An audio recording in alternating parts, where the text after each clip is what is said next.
Hello everybody, I want to start this video by issuing an apology. I realized just after finishing editing the last video that I never introduced myself once. My name is Matt, and I'm gonna basically be the head guy on this channel.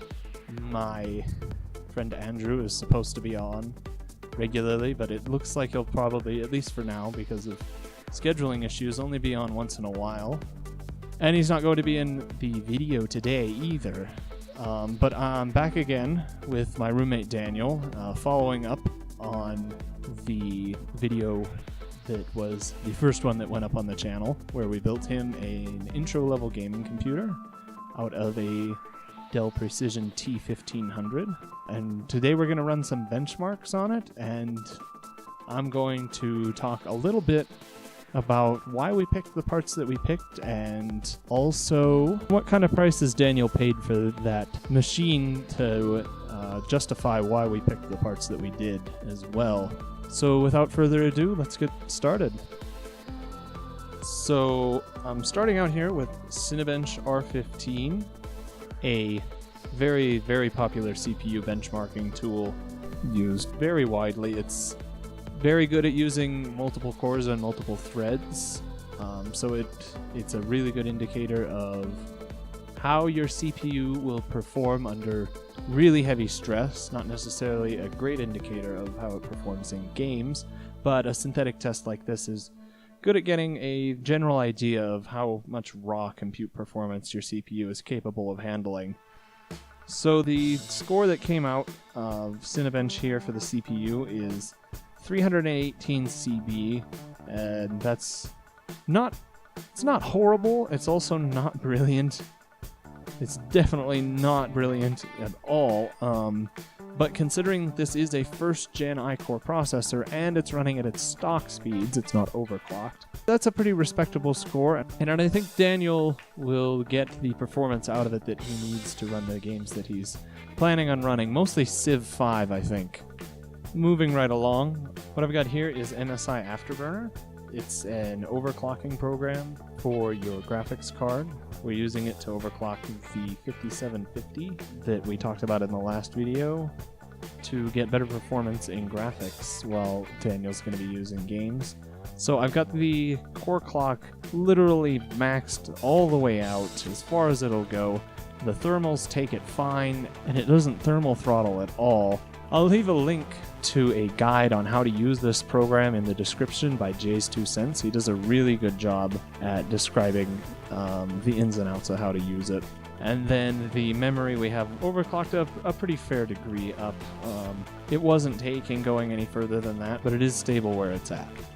The next thing I'm throwing in here is the Cinebench R15 graphics test. It uses the OpenGL API. You won't find this benchmark in a whole lot of videos, but in off chance that you do, any benchmark is a good comparison between hardware, so I thought I'd throw it in here. The results show an average of 56.47 frames per second, which again is not super impressive for this particular benchmark, but it is pretty good for an intro-level gaming machine, and it will do what Daniel is looking for it to do, and it's all going to be at a great price, which I'll talk about here in a sec after we get into Unigine Valley Benchmark. So here I am starting up Unigine Valley Benchmark. Again, this is just a graphics render test. It goes through some pretty intense scenes, and what we're running at for this test is 1080p, no anti-aliasing, full screen mode at ultra detail. So this is going to be definitely running a little bit harder than what Daniel's eventual setup is going to be. The monitor he's going to be using will only be 720p, so he probably will be able to turn settings up to ultra, or at least high on most every game he's going to play, since he's only going to be playing at 720. But the results coming out of the 1080 test are an average of 19.3 frames per second, with minimums dipping as low as 12.2. But as you can see from the footage, it's not choppy, it's at least fairly smooth. So at this point you might be thinking, gee Matt, what's this all come down to?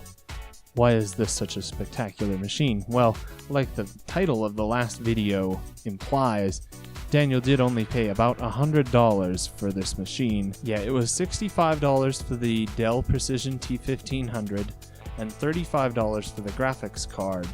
And then I sold him my i5 750 for $20 because I just upgraded to an i7 875K. So at a price of $100, this becomes a pretty awesome option of a gaming machine because it also offers a fair amount of expandability still.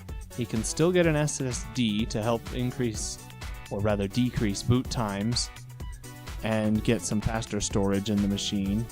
He can still get more hard drive space if he wants to later on to help with storing things because what's in it is only a 250 gig hard drive. And he can also get a different motherboard to enable overclocking, and that will unlock a lot more performance out of the CPU.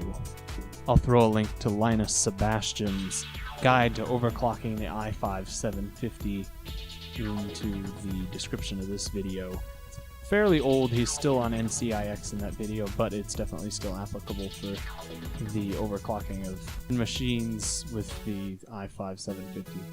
From what I've noticed in looking online, the Precision T1500, at least on eBay, is a fair degree cheaper, and I mean a very fair degree cheaper than the other first-gen iCore machines, if you can even find them at all. And as for why we got the Radeon HD 5750 that we did, it was the best value that I could find for the price of under or around about $35, which was going to be putting Daniel in the range of $100, which was about what he had to spend. So next, I guess, I'll ask Daniel, what do you think of this machine? Do you think you got a lot of good value out of what you paid for it? Yeah, I got good value for it. Although waiting for some of the parts to go was kind of a headache to come. But yeah, I only spent like less than $100 on it.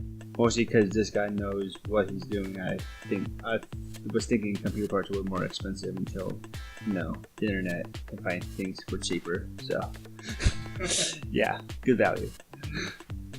And do you think it's gonna let you play the games that you're after, and maybe help you look into some other new games?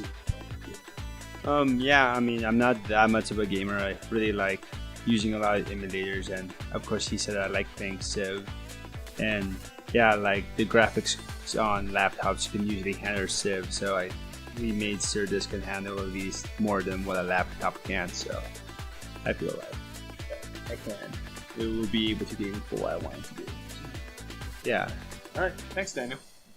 So you heard it here first, guys, right from the horse's mouth.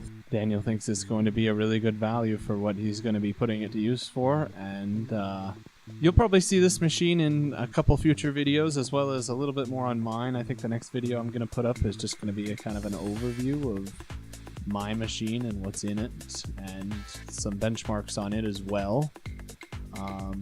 And then I've got a new case on the way in the mail, actually. It's a Fractal Design Define R5, and I'll probably be making a video on me putting my machine into that, and then I'll also make a video on us putting Daniel's machine into my old case.